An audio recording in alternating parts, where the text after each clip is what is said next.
लोकसभा चुनाव 2024 से पहले बहुजन समाज पार्टी की मुखिया मायावती का सोशल इंजीनियरिंग पर फोकस है। उनका प्लान हर जाति को साधने का है, जिससे लोकसभा चुनाव 2024 में जीत हासिल कर केंद्र की सत्ता में भागीदारी हासिल कर पार्टी के अस्तित्व को बचा सके, क्योंकि बसपा के जनाधार में लगातार कमी आ रही है।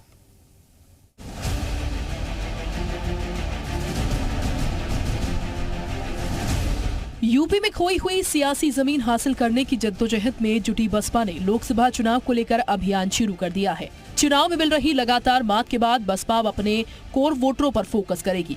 बसपा सुप्रीमो मायावती ने इस अभियान की पूरी रूपरेखा पार्टी पदाधिकारियों को समझा दी है। बीजेपी 2024 का लोकसभा चुनाव भले ही विकास के नाम पर लड़ने का दावा करे, लेकिन हकीकत कुछ इससे परे ही है।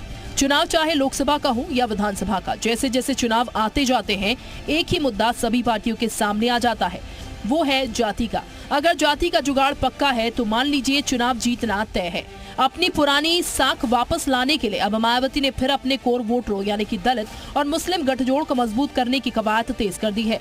जानकारी की माने तो बसपा ने संगठन में दलितों और पिछड़ों को तवज्जो देने की रणनीति बनाई।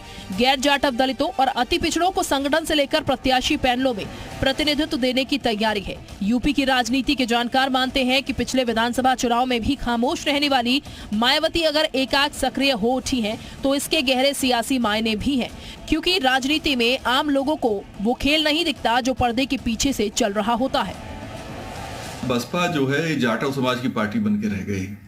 अब बीएसपी वापस उस परिवर्तन को कैसे बैक करेगी, ये संभव नहीं है। रोल बैक होना आसान नहीं है।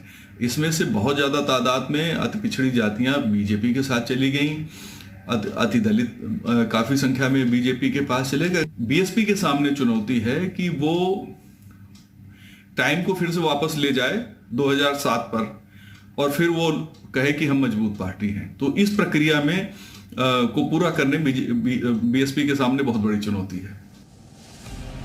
एक जमाना था जब दलित, मुस्लिम और अति पिछड़ा वोट बैंक मायावती की सबसे बड़ी ताकत रहा। पहले बीएसपी D4 के सहारे राजनीति करती थी।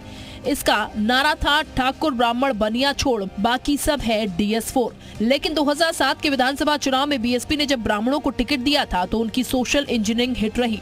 इस प्रयोग ने पार्टी की इमेज बदली और कुछ हद तक वो बहुजन की बजाय सर्वजन की पार्टी के रूप में पेश होने में सफल भी रही।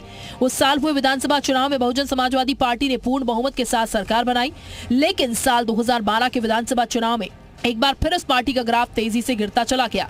आज इस पार्टी की हालत ये है कि यूपी में ये सिर्फ एक विधायक वाली पार्टी बनकर रह गई। वैसे तो मायावती 4 बार सूबे की मुख्यमंत्री रही हैं, लेकिन साल 2007 से 2012 तक सिर्फ एक बार ही उन्होंने अपना 5 साल का कार्यकाल पूरा किया है। दलित मुस्लिम वोट बैंक को एक बार फिर अपने पाले में खींचने के लिए मायावती ने जो प्लान बनाया है, उसका उन्हें कितना फायदा होगा ये तो फिलहाल कोई नहीं जानता, लेकिन उन्होंने शतरंज की बिसात बिछाने की पूरी तैयारी शुरू कर दी है।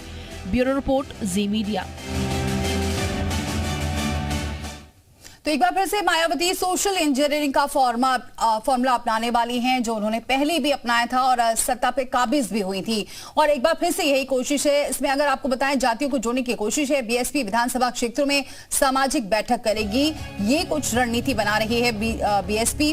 बूथ स्तर पर आयोजित होंगी सामाजिक बैठकें, अपने समाज के साथ बैठक करेंगे पदाधिकारी। ज्यादा से ज्यादा लोगों को जोड़ने का इसमें प्लान रहेगा।